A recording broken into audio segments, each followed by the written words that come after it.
ఈసారి big boss కంటెస్టెంట్ల ఎంపికలో తగు జాగ్రత్తలు తీసుకుంటున్నారు నిర్వాహకులు. సెలబ్రిటీలతో పాటు సామాన్య జనాలకు కూడా బిగ్ బాస్లో పాల్గొనే అవకాశం కల్పిస్తున్నారు. ఇందులో భాగంగానే బిగ్ బాస్ అగ్నిపరీక్ష అంటూ సరికొత్త కాంటెస్ట్ను ప్రకటించారు.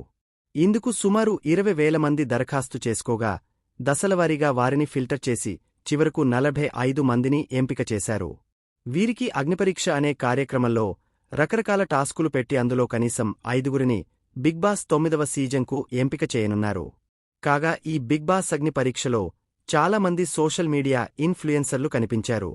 గంగవ్వ వయస్సులో ఉన్న మహిళ, మాస్క్ మ్యాన్, తెలంగాణకు చెందిన అనూష రత్నం, ఇలా విభిన్న రంగాలకు చెందిన వ్యక్తులు ఈ కాంటెస్ట్లో పాల్గొన్నారు. అయితే వీరందరిలో ఆసక్తి రేకెత్తించిన వ్యక్తి ప్రసన్న కుమార్. దివ్యాంగుడైన ప్రసన్న కుమార్ ఫోటోగ్రాఫర్ మాత్రమే కాదు, ట్రావెలర్, బైక్ రైడర్, లెక్చరర్ కూడా. మారథాన్లో పరిగెత్తి ఇండియన్ బుక్ ఆఫ్ రికార్డ్స్లో చోటు దక్కించుకున్నాడు.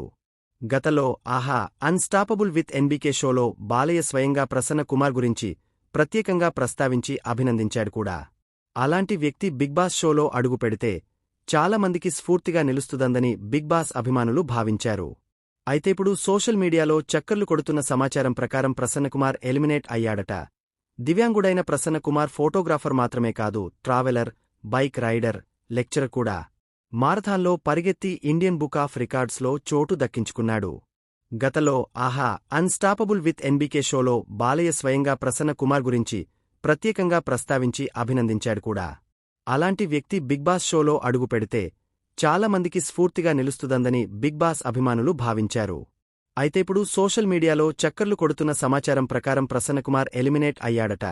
ప్రసన్న కుమార్తో పాటు శ్వేతాశెట్టి అనే అమ్మాయి కూడా బిగ్ బాస్ అగ్ని పరీక్ష నుంచి ఎలిమినేట్ అయినట్లు నెట్టింట పోస్టులు దర్శనమిస్తున్నాయి. వీటిని చూసి బిగ్ బాస్ ఆడియన్స్ నిరాశ చెందుతున్నారు.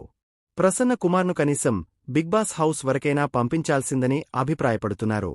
మరి ప్రసన్న నిజంగానే ఎలిమినేట్ అయ్యాడా లేదా అన్నది తెలుసుకోవాలంటే మరికొన్ని రోజులు ఆగాల్సిందే.